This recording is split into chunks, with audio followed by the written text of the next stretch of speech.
टीपू सुल्तान 20 नवंबर 1751 को मौजूदा भारत की रियासत कर्नाटक के शहर सलीवर के एक राजपूत खानदान में पैदा हुए।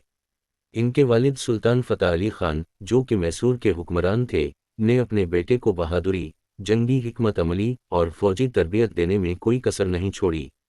टीपू को बचपन ही से अपनी सल्तनत की हिफाजत करने की अहमियत सिखाई गई। टीपू सुल्तान ने 1782 में अपने वालिद की वफात के बाद मैसूर की हुक्मरानी संभाली। इस दौरान इसके खिलाफ बरतानवी कंपनी और इनके मकामी इत्तेहादियों की साजिशें जारी थीं। टीपू ने अपनी सल्तनत के दिफा के लिए अपनी फौज को जदीद हथियारों और टेक्नोलॉजी से लैस किया। इसने तोपखानों और दीगर फौजी वसाइल की ताकत बढ़ाई और अंग्रेज़ों को चैलेंज करने की तैयारी की। बरतानवी साम्राज्य के खिलाफ जद्दोजहद।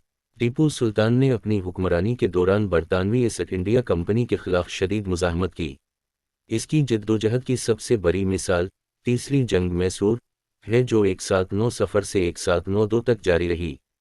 टीपू सुल्तान ने अपनी जुर्रत और बहादुरी से अंग्रेज़ों को कई बार शिकस्त दी, लेकिन आखिरकार 1792 में इसको शिकस्त का सामना करना पड़ा और इसे श्रीरंजा मुआहदा करना पड़ा। इसके बाद भी टीपू सुल्तान ने अंग्रेज़ों के साथ मुतअद्दिद जंगें लड़ीं, जिनमें चौथी जंग मैसूर 1799 में एक फैसलाकुन मार्का साबित हुई। चौथी जंग मैसूर और शहादत 1799 में टीपू सुल्तान ने अंग्रेज़ों के खिलाफ अपनी जंग जारी रखी। इस जंग में बरतानवी फ़ौज ने अपने इत्तेहादियों के साथ मिलकर मैसूर पर हमला किया। टीपू सुल्तान ने अपने किले की हिफाजत के लिए भरपूर जंग लड़ी, लेकिन 4 मई 1799 को टीपू सुल्तान जंग में शहीद हो गए। इनकी शहादत के बाद अंग्रेज़ों ने मैसूर की सल्तनत को अपने कब्ज़े में ले लिया। टीपू सुल्तान की शहादत के बावजूद वो आज भी एक अजीम कौमी हीरो के तौर पर याद किए जाते हैं। इनका अज़्म, जुर्रत और बरतानवी साम्राज्य के खिलाफ जद्दोजहद भारत की आज़ादी की तहरीक में एक संगमेल की हैसियत रखती है। इनकी ज़िंदगी ने न सिर्फ भारत बल्कि पूरे खित्ते में आज़ादी की अहमियत को उजागर किया।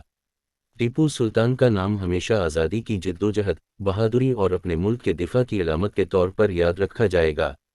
इनका किरदार और इनकी कुर्बानियाँ आज भी लोगों को तहरीक देती हैं।